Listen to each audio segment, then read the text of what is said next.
Watch Charlie debating Sneako on age of consent. Let's begin. Yeah, I think that is a great line in the sand. If you are under 18, you are a child. Your scenario earlier was if a 16 and a 21-year-old, both parties were consent, if the father was okay with it, the mother was okay with it, why not? Tell me a reason why that's wrong. Because you're one getting is a child, one is not a child. That's the point. Do you believe that somebody can go through hormone therapy? Can they change their gender if they're a child?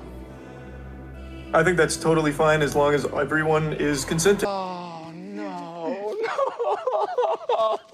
As you agree with. Okay, so as long as everyone... If your parents are okay with it and you are okay with it, I think that's totally a familial decision to make, yeah.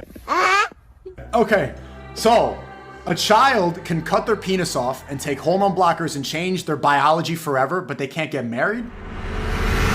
Well, that's a decision that now extends beyond the family, because now you're bringing in a different party. So if you have someone that's your age coming in saying, I want to marry that child, I don't think that can happen under any circumstance. So no. But it's still a personal decision. You're still deciding. Because there's take the other party out of the equation. It's a personal decision. If I'm 16 and I personally want to marry this girl, she's beautiful, she's 21 years old, her family wants to do it, my family wants to do it. You're saying I can't do that. We're both consenting. I'm ready to go. I'm physically mature, but I'm not allowed to marry because Moy says that woman's a pedophile. But if then the next day I leave it, I'm depressed, I want to cut my penis off, I can go right into the clinic, snip it off, and start taking HRT like Chris Tyson. That's a society that makes sense to you? It is. I believe everyone has I believe everyone has the right to do with their body what they want to do. Shut the fuck up. Both guys taking L here. And isn't it crazy statement ever? Saying it's okay if parents groom their children, as long as everyone is consenting. I think there are many crazy people in this world. Therefore, line has to be drawn, not to cross. And here both guys are changing the line, and both guys are biting the stone that they are throwing at each other. Anyway, let's enjoy further. And incest is a bad thing. Like, we would look back on these things and be like, hey, that was bad. Mm-hmm. Like, we know that's bad now.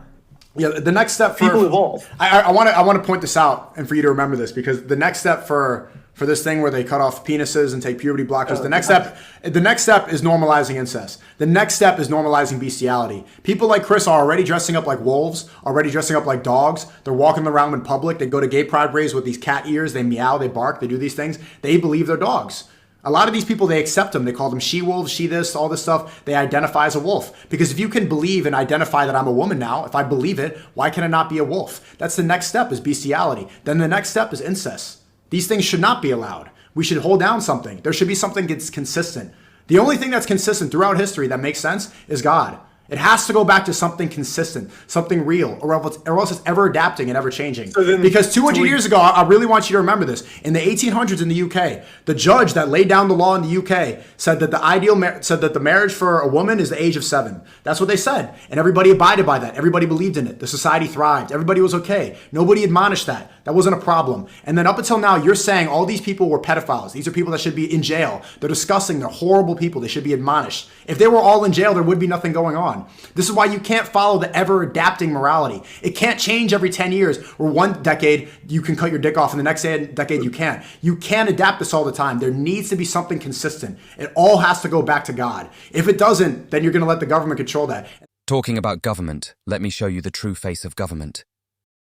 Now let me pose this to you. So I know a guy, he's a treasure hunter by trade. Very cool old guy, Australian guy, lived in Perth. And for years, he's like, I know where this certain Spanish ship went down. Long story short, he finds it, right? Digs up one single gold coin. He's like, it's here. I know it's here. He's a big spear fisherman, adventure guy. Goes, spends tens of thousands of dollars. He's not a rich man. Spends tens of thousands of dollars, gets all this excavator equipment, goes to this very remote area of northwestern Australia, pulls up something like $10 million worth of treasure, takes it home, legally declares it all, tells the government, gets all confiscated. They give him 3 or 4 pieces. You can see his treasure in the museum in Perth. Here's this guy who would have retired, been a wealthy man, had his whole life taken care of because of this thing he was obsessed with and then found, and then got the tools on his own dime to go and get it, declares it and has it confiscated. Dude. I will rather trust my enemy than government. For next, let's hear the history that you don't hear as the mainstream narrative. Let's begin. Tell me what is Yagoda and what happened with the Bolsheviks and the Christians?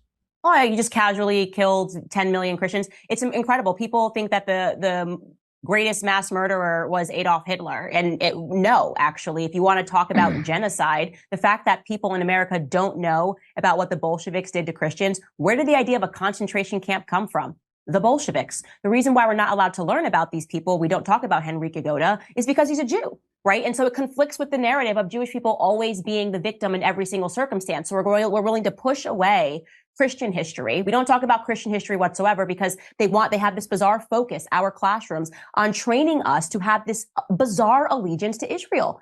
And so to suit us, I feel that we are heavily propagandized in the classroom. And the reason why I feel that way is because we spend years talking about the Holocaust, only for me to learn when I'm out of school about a bigger Holocaust that took place at the exact same time. We were locking arms with Stalin. I mean, you read Alexander Solzhenitsyn talking about the gulags and who built those gulag systems, who created those gulag systems. The majority of them, he eventually wrote a book, were Jewish men. And of course, this has not become collective guilt. Doesn't mean all Jews are Bolsheviks and think this way. But the fact that I'm denied the right to talk about my history while you demand I talk about yours and you demand that I worship Israel doesn't fly with me. I'm just sick and tired of the subjugated Christian. I'm sick and tired of the tail in between your leg Christian that is like Israel first, and then I'll get to the New Testament. You know, it doesn't make any sense to me. I'm uncomfortable with it. And that was probably the first time in that entire interview that Piers shut up because he knows I'm right. When talking about old history, one thing really fascinates me is mostly they tell you what happened to them, but they won't tell the reason why it happened. For next, let's hear the woke ideology from Vice President Harris. It has to be about a goal of saying everybody should end up in the same place. And since we didn't start in the same place, some folks might need more. Equitable distribution. Giving resources based on equity, understanding that we fight for equality, but we also need to fight for equity, understanding not everyone starts out at the same place. So there's a big difference between equality and equity. Equality suggests often everybody should get the same thing. Well, that often assumes everybody started out in the same place, as opposed to equity, which is everyone should end up in the same place. And if you then understand not everybody started out in the same place, you understand some people need more. So we all end up in the same place, right? To put equity firmly at the center of our economic policy. In my opinion, equity only works if God gives the judgment for breaking the law. Otherwise, it's impossible for equity to work because no one will give up their assets. It is that simple. That's all for today. See you in the next one.